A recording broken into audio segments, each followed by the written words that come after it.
Britain in the 1960s was a different world entirely. The roads were rougher, the winters harder, the mornings darker, and people needed cars that could handle all of it without ever breaking down. Not glamour, not speed, pure, stubborn toughness. That was the real currency on British roads back then. Today, we're counting down 10 of the toughest British cars of that decade. Cars that absorbed punishment and kept going. Cars that ordinary families trusted completely with their daily lives. And the car sitting at number 1? It wasn't just tough. It was built like an absolute tank. Now let's begin with number 10. Number 10, Vauxhall Victor FB. Most people overlook this one entirely, and that's exactly the point. When it arrived in 1961, nobody was calling it exciting. The Victor wasn't trying to be exciting. It was built for the man who needed to get to work every single morning regardless of what the weather decided to do. The factory floor in Luton was producing something quietly remarkable, a car that prioritized reliability above all else. Solid steel construction. A suspension setup that could handle the kind of rural roads that shook lesser cars apart. And here's the thing, many of these Victors were still running daily in the mid-1970s, long past their expected lifespan. That's not luck. That's engineering discipline. Farmers used them. District nurses drove them across Derbyshire on frozen mornings. Was this part of your childhood? Because if it was, you already know exactly what we mean. Number 9, Ford Cortina Mark I. You might think the Cortina is too obvious for a list like this. But what most people didn't realize was just how tough this car was beneath its relatively modern exterior. Ford launched it in 1962, and from day one, it sold in numbers that genuinely stunned the industry. Why? Because it worked. Perfectly. Every single time. Think of the traveling salesman covering 800 miles a month across motorways still being constructed. Think of the family loading it up every August bank holiday for a trip to the coast. The Cortina handled all of it without a murmur. Its mechanical simplicity was a masterstroke, fewer parts meant fewer failures. And when something did eventually go wrong, almost any garage in Britain could fix it within an hour. It only gets tougher from here. Stay with us, you won't expect what's sitting near the top. Number 8, Triumph Herald. And this one might genuinely surprise you. When Triumph introduced the Herald in 1959, critics were unsure what to make of it. It had a separate chassis in an era when most British manufacturers had moved away from that approach entirely. But what most people didn't realize was that this seemingly old-fashioned design was actually one of the Herald's greatest advantages. That chassis gave the car an almost agricultural toughness. You could bend a panel, replace it at low cost, and simply drive on. Out in the countryside, where body shops were miles away and budgets were tight, this mattered enormously. Picture a young woman in rural Shropshire driving the Herald daily over unmaintained lanes to reach the village school where she taught. Mud, frost, potholes. The Herald absorbed it all and asked for nothing in return. A genuinely underrated piece of British engineering that deserves far more credit than it ever received. Number 7, Austin A60 Cambridge. If you wanted a single image of Middle England in the early 1960s, this was it, a sensible, square-shouldered saloon parked outside a semi-detached house in Coventry or Derby, ready to do whatever was asked of it.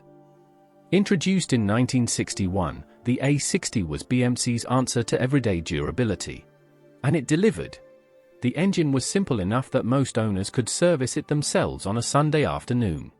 The bodywork was thicker than strictly necessary, and the interior, while far from luxurious, was built to survive the chaos of genuine daily family life. Children, dogs, caravan holidays across the Welsh borders, rain-soaked runs to the local market.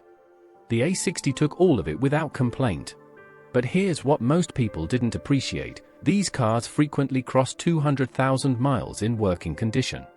An honest car built for honest, ordinary people doing ordinary, important things. Number 6, the Humber Super Snipe. Now we're moving into different territory entirely. Bigger, heavier, more commanding on the road. But make no mistake, the Super Snipe wasn't just a car for executives and diplomats. Produced throughout the early 1960s, it was a machine built to standards that most British manufacturers of the era simply couldn't match. Its six-cylinder engine was engineered to run without fuss, and the body was constructed with a solidity you could feel the moment you closed the door. And here's the thing, these cars were also worked extremely hard.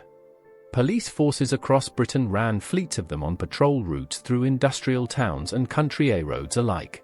High mileages. All weathers. No complaints. When you consider that the Super Snipe was simultaneously trusted to carry senior government officials through winter fogs and overnight motorway runs, you begin to understand what kind of machine this truly was. Remarkable by any standard. Number 5, Rover P5. And this is where things become particularly interesting. From the outside, the P5 looked like refined establishment transport, dark paint, upright stance, a car for bank managers and bishops. But underneath all that British restraint was something genuinely impressive. Introduced in 1958 and built well into the 1960s, the P5 was constructed to a standard that was quite exceptional for its time. The body was thick. The engineering was conservative but executed with meticulous care. Every single component was chosen for longevity rather than cost reduction.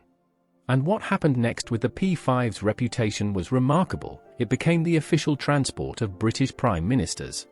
Harold Wilson used one. Edward Heath used one. When the government trusts a car with its most important passengers through winters, motorway fogs, and long overnight runs across the country, that car has earned something that no advertisement could ever buy. Remember that. Number 4, Austin 1800. Most people called it the Landcrab, and once you've seen one sitting low and wide, you understand exactly why. That squared-off body on relatively small wheels divided opinion sharply from the moment it arrived in 1964. But looks were never the point with this car. Alec Isigonis designed the 1800 to be brutally practical, and in that regard it was a tremendous success. Front-wheel drive. Hydroelastic suspension.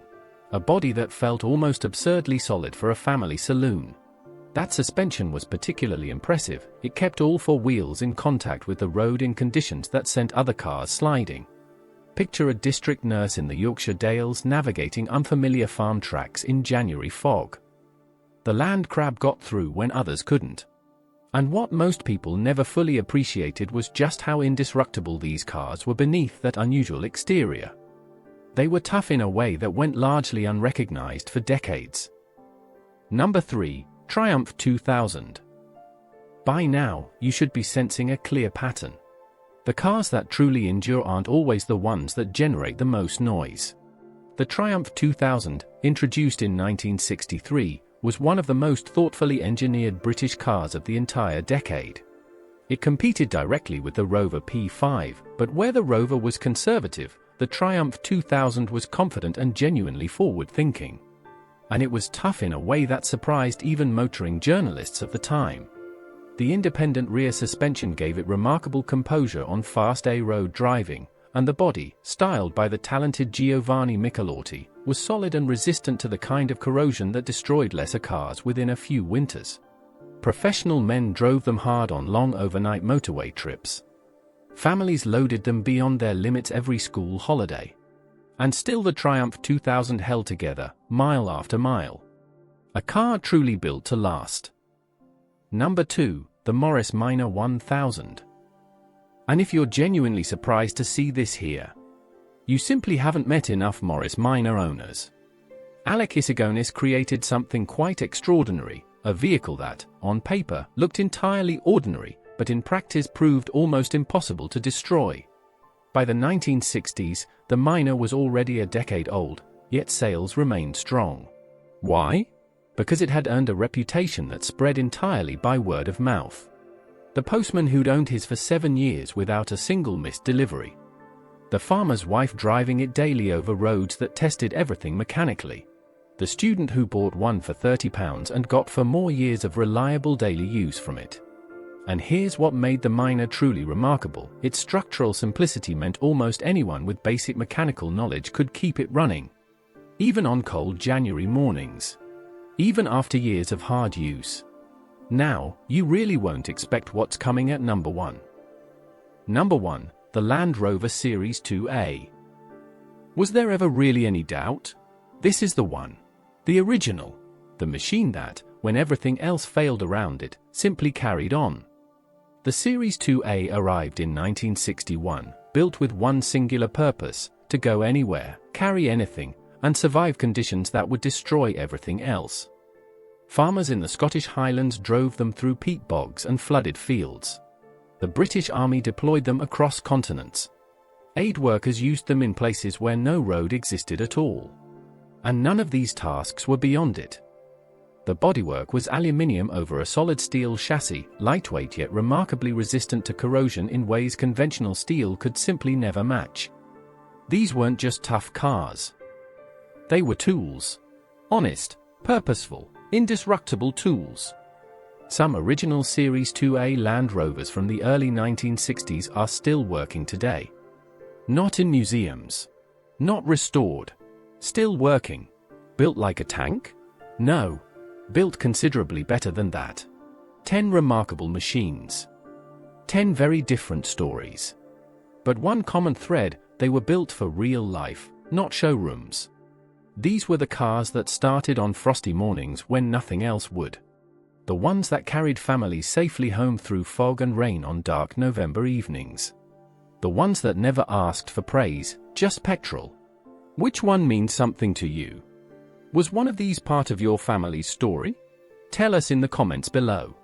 And if you enjoy discovering the forgotten greatness of British automotive history, consider subscribing to Britain Rewind. There is so much more where this came from.